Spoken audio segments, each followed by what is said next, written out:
ada misalnya ya, ada forum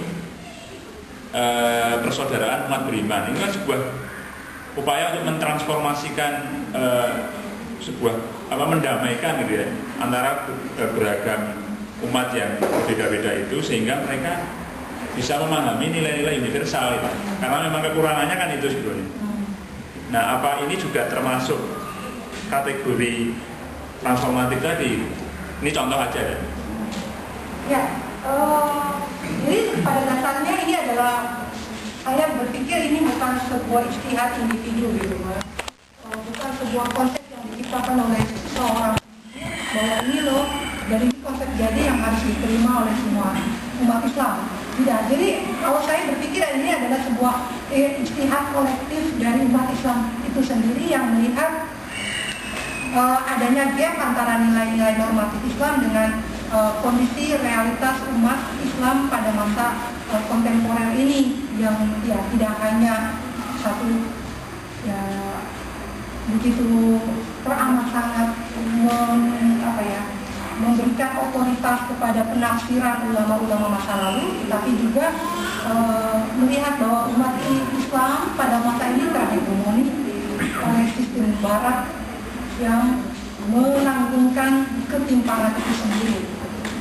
Nah, maka kemudian banyak muncul konsep-konsep yang Islam transformatif ataupun Islam progresif yang berupaya menerjemahkan nilai-nilai universal itu, dan itu adalah merupakan sebuah upaya bersama yang dilakukan dan tidak bisa diklaim ini adalah sebuah penemuan dari seorang intelektual A atau intelektual B, tetapi ini adalah kerja bersama, jihad bersama, ijtihad bersama untuk menciptakan tatanan yang lebih baik. Dan ya, saya pikir itu adalah sebuah upaya yang terus dilakukan, dan mungkin satu hal yang baru dari Islam transformatif atau Islam progresif ini adalah bahwa kritik itu tidak hanya kritik ke dalam, tetapi juga perlu kritik keluar terhadap khususnya hegemoni Barat.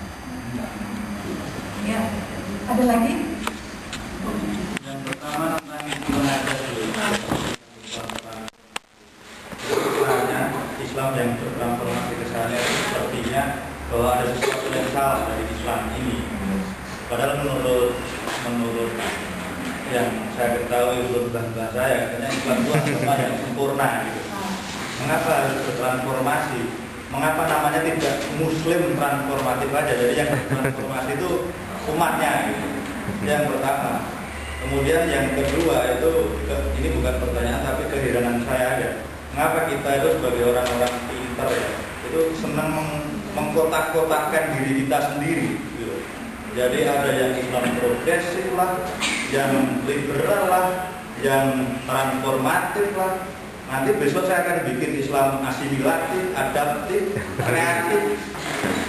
Itu mungkin nggak apa-apa ya bagi studi-studi kita ya. Tapi yang kalau pikiran saya bagi saudara-saudara kita yang di pelosok desa-desa sana, itu pengkotak-kotakan itu akan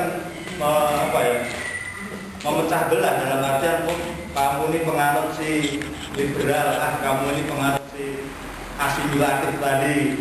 Nah, mengapa kok sampai kita tuh senang buka bikin-bikin seperti itu? Itu saja. Oke, terima kasih pertanyaan yang menggelitik.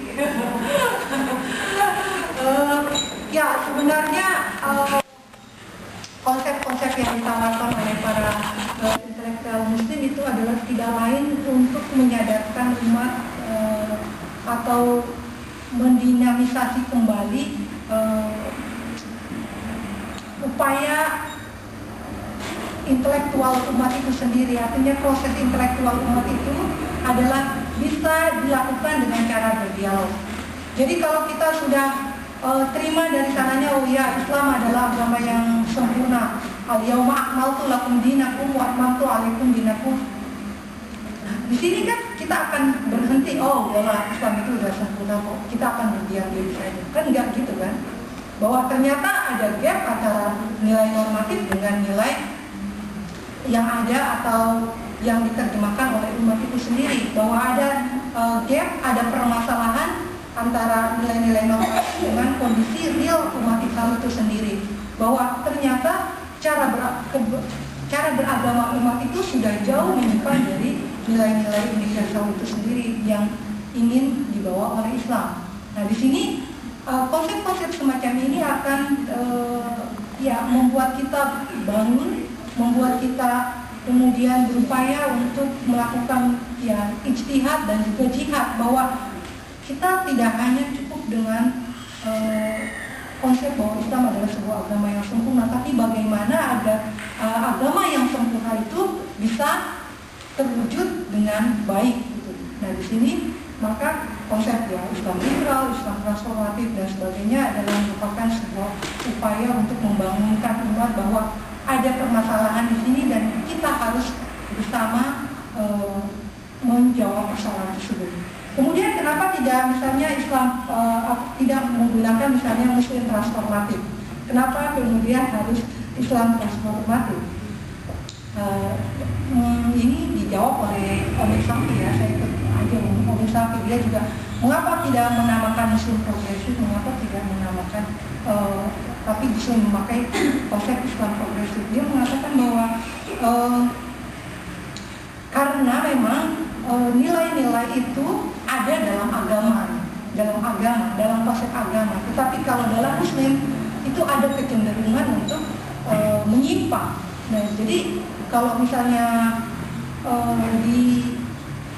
diberikan sifat itu kepada Muslim, maka ada kemungkinan di sini ini Muslim transformatif, ini ada Muslim yang, nah justru di sini ada terjadi pengkotak-kotakan. Tapi kalau sifat transformatif atau sifat progresif itu dilekatkan kepada agama, maka di situ akan Muslim akan terpacu bagaimana nilai-nilai tersebut diwujudkan dalam kehidupan nyatanya.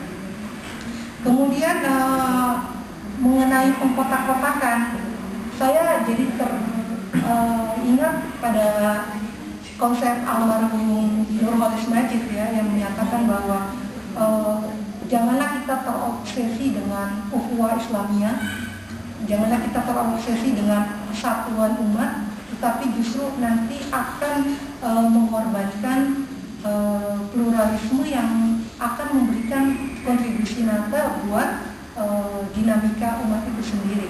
Artinya di sini ada trade off gitu. Apakah Anda mau ukhuwah? Ukhuwah itu nanti mungkin bukan ukhuwah ya, tetapi hegemoni atau homogenisasi dari umat itu sendiri. Dalam artian kalau kita lebih menekankan pada persatuan umat, tidak boleh ada perbedaan pendapat di sana, maka umat itu akan cenderung statis. Kita harus menjaga persatuan, jangan berbeda-beda pendapat. Nah, ketimbang misalnya kalau kita memiliki banyak pendapat, maka ketika pendapat-pendapat tersebut saling berdialog, saling mengkritik, maka akan selalu terjadi dinamika intelektual umat. Satu konsep ini memiliki kekurangan, kita munculkan konsep baru.